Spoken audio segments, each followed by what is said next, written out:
Hi, today I'm for the SONY Xperia 10V and I'll show you how to turn on always on display option on this device.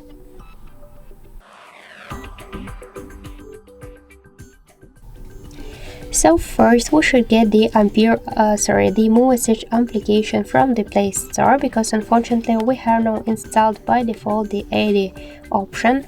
That's why I entered the Muviz Edge, and now we should get this first application. So tap to install button now and wait a couple of seconds.